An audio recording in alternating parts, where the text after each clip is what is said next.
Thank you and welcome to the show this morning. The topic this morning is African Americans and the Declaration of Independence, of course 1996, and of course we're going to talk about not only the impact of the Declaration of Independence and the period in which it was issued, but also the impact that the Declaration has on American society today. And with us to talk about African Americans and the Declaration of Independence is Dr. Mitchell. Dr. Mitchell is the academic dean at Fisk University, as well as a professor of history at Fisk University, who is well published, we might also add. And of course with Dr. Mitchell is Miss LWynn. Miss Wynn is the Associate Director for State Programs with the Tennessee Historical Commission. And let me welcome both of you to the program this morning. I think we also might add that Ms. Wynn is an adjunct professor at Fisk University, as well as being the person who has to do with state programs. Dr. Mitchell, let me have the two of you, you and Ms. Wynn, to give us some information about your background, your education, and some of the things that were important in leading you to the positions that the two of you hold today. First, we'll start with you, and then we'll have Ms. Wynn to give us the same kind of information. Then we'll get into our topic for the morning. Thank you, Dr. Haney. It's certainly a pleasure to be here this morning. I'm a native Nashvilleian. I was educated in the Catholic and public schools of Nashville. And it's ironic that I'm back at Fisk University because I received my undergraduate degree at Fisk University. My first graduate degree from Tennessee State University. My doctorate from Middle Tennessee State University. I studied further at Memphis State, or University of Memphis, someone teasing. And finally I left the state long enough to go to Harvard and do some postdoctoral training. But I'm trained as a historian. I'm very fortunate. For about 25 years I've been teaching in classrooms as a college level historian. And I've been a part of the administration at Fisk for the last 10 years. It's my pleasure to serve as executive assistant to Dr. Henry Ponder, the president, for 8 years. And this July, I'll be starting my 3rd year in the deanship at Fisk. So it's a pleasure. It's also been a pleasure over the last 20 years to be an acquaintance and friend of yours. Very good. I appreciate that. Thank you. Of course, Ms. Wynn, give us some information about your background and your career. Well, first of all, let me also say that it was a pleasure for me to be here this morning. I, too, am a native Nashvilleian. I received my education in the public and private schools of Nashville. I did my undergraduate training, well, all of my collegiate training at Tennessee State University. I have a bachelor's in history and a master's in history, and also a master's of public administration degree, all from Tennessee State University. I presently am serving as the Assistant Director for State Programs with the Tennessee Historical Commission. And under that, I'm responsible for the Historical Markers Program, budget preparation. It takes in the historic sites, publications. It runs a gamut of responsibilities. Very good. You know, Dr. Mitchell, I think that before we get into the Declaration of Independence and 1996, let's have the two of you, about Fisk, and of course Ms. Wynn about the Tennessee Historical Commission, to give us some information about your university and her commission. Because I'm not sure whether our audience exactly understand. Well, I hope that the audience appreciates the fact that Fisk has been located here in Nashville since 1866. Fisk is 3rd oldest among the historically black colleges and universities. Originally, Fisk was located near the present site of the Union Station, and it moved to its site it occupies now, Old Fort Gillem, a Union Army contraband camp, in 1873 with the construction of Jubilee Hall. Fisk is primarily and predominantly a liberal arts school. It trains people in the liberal arts. I think sometimes people, by the tag historically black, thinks that may possibly only open to one race. But since Fisk opened its doors, it's had persons of every race who studied there, and especially with regard to the faculty. Today, Fisk University is 95% black, 3% white students, and 2% international students. Also at Fisk University, the faculty, which today is 45% white Americans, 6% internationals, and about 49% African Americans.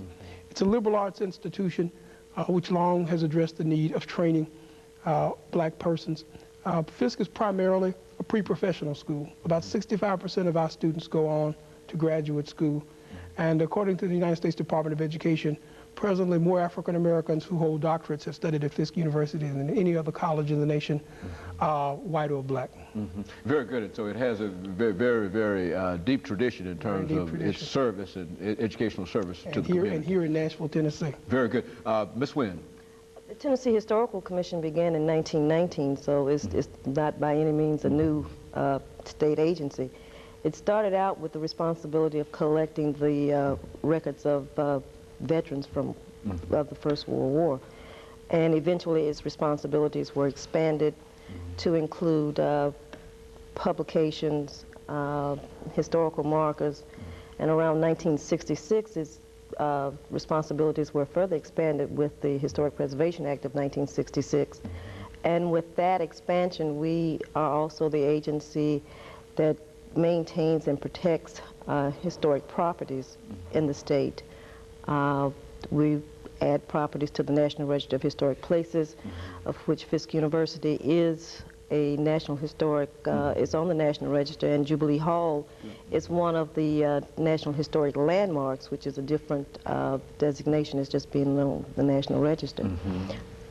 We participate in the with the bicentennial, and 2 years ago our responsibilities were further expanded when the state legislature designated us as the Tennessee Wars Commission.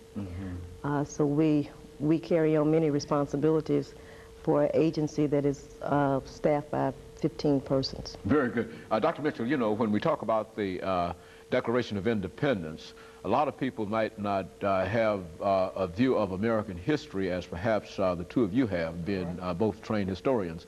Let's have the two of you to give us some background information in reference to the American population and the situation that ultimately led to the Declaration of Independence in 1776. All right, the American colonies of England, and that's what they were, initially began an economic struggle.